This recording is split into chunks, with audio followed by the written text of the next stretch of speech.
Ons is nou in dag 2 van lockdown. By nou is die garage al reggepak, die gordyne is gewas, die kinders se speelgoeds uitgesorteer en net nog in jou gras sny.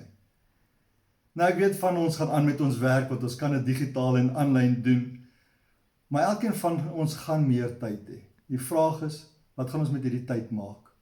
Efesiërs 5 vers 16 en 17 sê vir ons moet die tyd uitkoop en ons moet wys wees met ons tyd.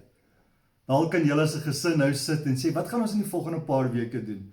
Miskien kan jy 'n boek lees, miskien kan jy 'n video kyk wat jou maak groei, miskien kan jy iets regmaak wat al lankal stikkend is in die huis. Carol Ann, miskien kan jy nou daai boek skryf.